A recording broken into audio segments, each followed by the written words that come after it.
it's almost like it should be called Golf GTI MLC for midlife crisis. Hello and welcome back to the Volks Wizard channel. Now, some of you may know that I've always been a big fan of the Mk7.5 Golf GTI TCR, so much so that I ran one for the best part of a year until I got my Mark 8 Golf GTI Club Sport in 2021. And that's mainly because of their combination of performance, practicality and the premium feel we get with the Mk7.5 Golf. However, they aren't perfect, so in today's video I'm going to share with you 5 things that I don't like about the Mk7.5 Golf GTI TCR. But let's start off firstly on a positive note with 5 things that I do like about it. Now, the first thing I like about the Mk7.5 Golf GTI TCR is that even though today it's still the fastest Golf GTI to 62 miles an hour, beating the Club Sport S by 0.2 of a second, it's still a 100% practical Golf. So we have got back seats, unlike in the Club Sport S. These fold down super easily to give you a pretty flat load space that isn't obstructed by bars and netting.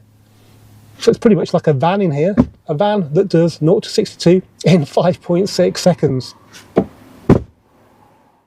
Now, the second thing I like about the GTI TCR is that Volkswagen would not let you spec 19-inch wheels unless you combine them with dynamic chassis control via the performance pack. Now, this wasn't cheap at £2,100 or £2,900 if you went for the Pretoria option instead of the Reifnitz option, which we've got here, but it meant that the cars remain drivable on our crumbling UK road network because they're adaptive dampers, so they adapt to the road surface, whichever mode they're in.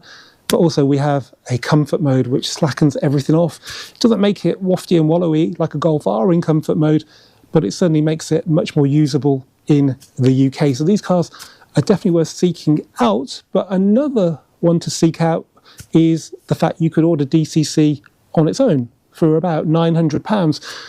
And they're much harder to spot because they've just got the standard Quaranta or Belvedere wheels. But that would be a really nice car. So you've got the lightweight forged wheels and you've got dynamic chassis control as well and a bit more tyre profile to make it ride better.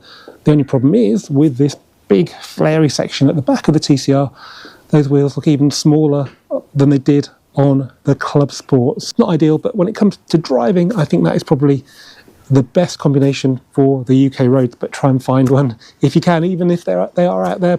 A lot of people won't advertise the fact, and there's nothing to give it away apart from the bit sticking out of the damper where the plug goes on the DCC and the head unit. When you select driving modes, it says with DCC. Now, another thing I like about the Golf GTI TCR is that it is very, very rare. They've been out now for about 5 years, and I'm pretty sure I can count all the ones I've seen on the road on just 2 hands. And this is something borne out by the number on sale on Auto Trader, where there are just 34. If you compare this to the Golf R, which admittedly was on sale much longer, there are over 1,000 of those.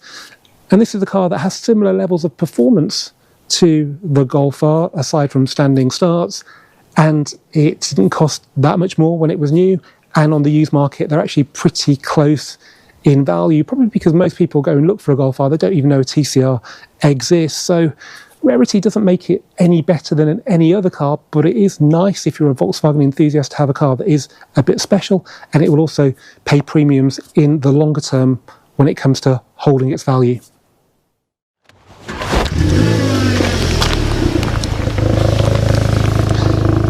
And the next thing I like about the Mk7.5 Golf GTI TCR is that it's got a very nice exhaust burble. Hopefully you can hear that right now, and that's even more impressive when you think that this is actually a petrol particulate filter car, as you can tell by the immaculately clean tailpipes. Now, this is important because there weren't many Golf GTIs that had a very good exhaust note before this one came out. For example, the Mk7 Golf GTI Club Sport, which was only sort of 3 years before it, was pretty much silent. You might have got a DSG fart on the automatic cars, but they didn't have any sort of burble or tone to them. The Club Sport S was a lot better, but I'd say the 7.5 TCR was the first series production car, not highly limited edition GTI, to have a really good exhaust note. It's a bit quiet when you're driving, even in sport mode, but if you pull the back seats down and let that noise into the cabin, it does sound really, really good.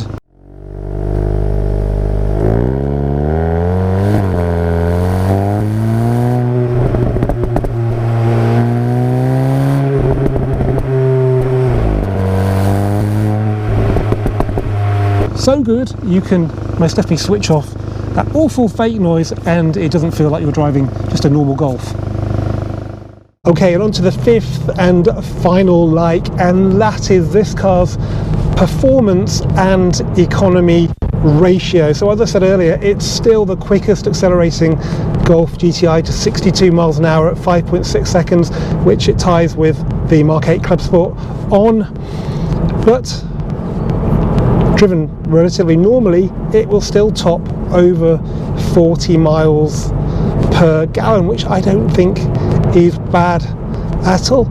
And bear in mind, pretty much in standard configuration, this car will still work on track, and that's because it's got a really good chassis. Probably better if it's got the race mode of DCC to make it that little bit harder than you need it on the road, but it's still pretty good with passive dampers. And importantly, even though the brakes are any bigger, but they are lighter, but most importantly, they work better on track because they dissipate heat. So I think that combination is really, really hard to beat. But it's not all perfect. So now let's talk about some dislikes.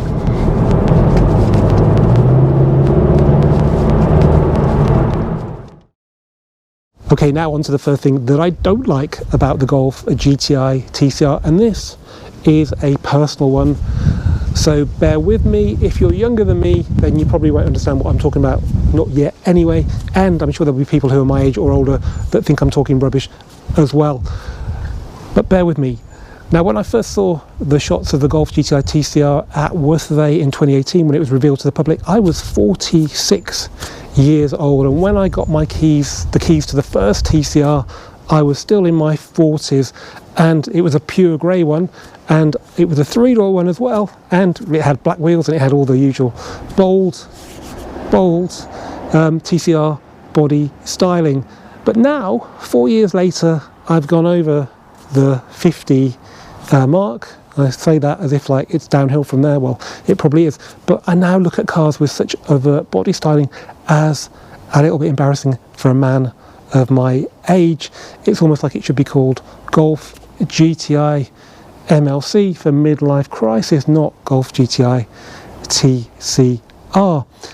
And I'll back this up by saying there's nothing that the body styling does to make it any faster, which wasn't the case with the Club Sport and Club Sport S. Actually, those cars were more discreet anyway, but they had a body styling package that was aerodynamically tuned to keep them on the ground. The TCR really doesn't have any of that. It is all styling, so you could have a car with the TCR's performance and the understated classy looks of a Golf GTI performance. Give me 19-inch brushes, DCC Art Velour trim, and I would be super happy with that car, and I wouldn't feel a tiny bit embarrassed about driving it. But if you're younger or you don't care, then it's still a brilliant car, the TCR. Okay, for me to explain to you what I don't like next about the GTI TCR, I need to give you a bit of a background as to why it is actually called TCR. Now, TCR was a race car series that started about 10 years ago, I think, maybe a little bit earlier, and it was for cars that were of a particular spec that was pretty close to road going. So they use the same body shell, the same engines. You could even have a Golf GTI TCR with a DSG gearbox. Volkswagen ditched that all of a sudden before the Mark 8 came out because they wanted to put all their efforts towards developing EVs. We'll see how that works out in a few years. Anyway, the Golf GTI TCR was meant to be inspired by that race series that Volkswagen were big players in, and therefore it struck me as very peculiar that Volkswagen didn't offer a much racier option seat for this car. All we could have in the UK anyway were these seats, which were pretty much the normal shape of a seat in any of the sportier Golfs, probably GTD, GTI and instead you got some nicer fabric, or more distinctive fabric, maybe is probably a better description of it. The only good thing about these seats, I will say, is that actually down here above your hips, they do hold you in quite tightly. And I drove this car back to back with my Club Sport S for a video last week, and actually they seem even tighter round here. So they do give you the support, but it's not all about functionality with cars like this. We need them to look good. That's why this car's got a body styling kit that doesn't do anything on it, and we would like racier seats that may not really do anything better than these seats apart from look better. Maybe there'll be a Mk7.5 TCR where they can put that right, you never know. Okay, now on to the next thing that I dislike about the GTI TCR, and that is the pricing when it was new. Now I know what you're thinking, what has the pricing 5 years ago got to do with today? Well, it's got a lot to do with today, because there are owners today and for the next couple of years that will be paying about £400 more to tax the car, all because of the pricing when it was new. Now, when the TCR came out in 2019, it was about £34,500, which was a pretty good deal. But for the 2020 model year, apart from the fact they dropped the 3-door, they also made an Akrapovic exhaust standard. This had already been an option on the Mk7.5 Golf R, and Volkswagen wanted about £3,000 for it, and they just plonked that £3,000 on top of the original TCR asking price, making them £37,830 on the road. That's with no other options. So you'd want a performance pack which would put it pretty much into the £40,000 bracket. Now the problem with that is that you end up then paying the luxury car tax, which is for 5 years after the first year, well, from the second time you tax the car. That's important because some cars will have had their tax refunded really early on if they were dealer demos. Anyway, we won't go into that right now.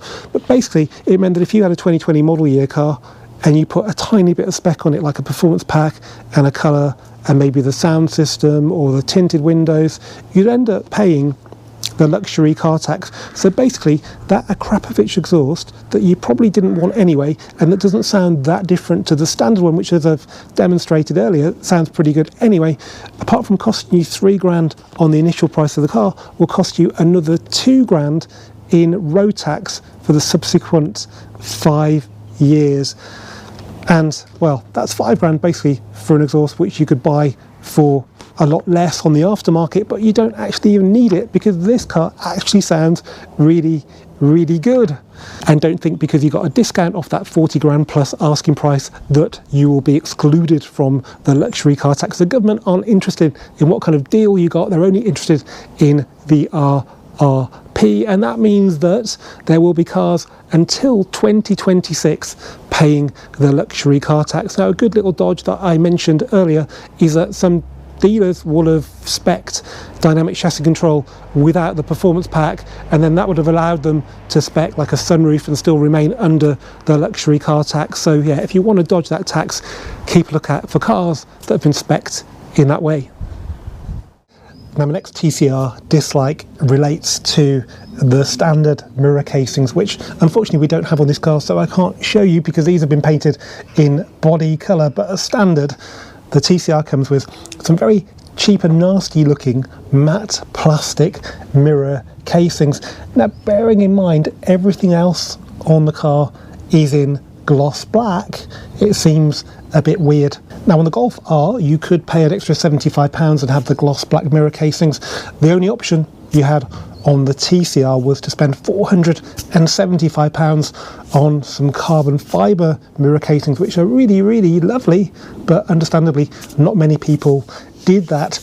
The good news is, though, if you don't like them body coloured like this, which is go to a body shop and get done, you can buy what they say a real carbon fibre mirror casings for about £13 delivered off eBay.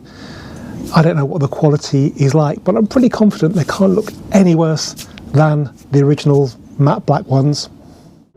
Okay, now on to the fifth and final dislike about the Golf GTI TCR. And once again, I need to refer you to the Golf GTI TCR racing car. When you spec those cars, you could choose between a Super Trick sequential gearbox, or if you wanted to save about 20 grand, you could have the DSG gearbox from the road car. And we love stuff like that. We love racing cars that us as owners can relate to, and TCR series has always been really, really good for that. But I'd have thought when Volkswagen made a TCR street car, road car, that they would have given us a bit more of a flavour of the racing car, particularly when it came to the gearbox. I'm pretty sure that gearbox, when it's in manual mode in the race car, does not change up at the rev limiter and does not kick down. I could be wrong, but I know if you're on track, sometimes it's better to sit on the rev limiter for a bit rather than change up. So there must be a manual mode to that car, and we haven't got it here. Now, I don't mean in normal mode. If you're in the normal shifting mode, normal driving mode, then yeah, we want the car to behave like that with kickdown and all that. But when you say, I want to play by going into the left-hand position on the shifter and selecting sport mode, then it should know then that you don't want it to change down, to kick down, and nor do you want it to change up at the rev limiter. As I will demonstrate now. So we've got a Skoda Roomster. It must be in limp mode or something, or is that just normal mode? So we are in fifth gear now. It's got loads of torque, 380 Newton meters of torque. We don't need to change down because it still shifts 2000 RPM. Just go a bit too far on the pedal and hit the kickdown switch, and then it drops down to third. And I understand that, and you can, if you think about it, avoid hitting the kickdown switch, but sometimes you just want to stamp on the throttle. You don't want the car to change gear, and that's really hard to try and get full throttle and not hit the kickdown switch. Also, we don't want it changing up at the red line.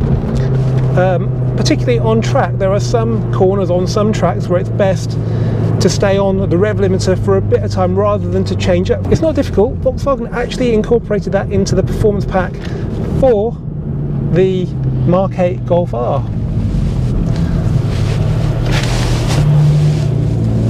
Yes, we have had record-breaking amounts of rain in Warwickshire, so there are puddles on roads I've never ever seen before. So guys, that is it. That is my 5 likes and dislikes about the Golf GTI TCR. But overall, it is very much a like. This is a great car, and there's nothing a couple of simple modifications couldn't do to it to make it almost perfect. It really is a good all-rounder. And importantly, even though it's fast, it still retains that premium feel that a Golf always should have, and which has slightly been eroded away with the transition into Mark 8. It'd be interesting to see if the 8.5 facelift fixes that. As ever guys, thank you for watching this Volks Wizard video.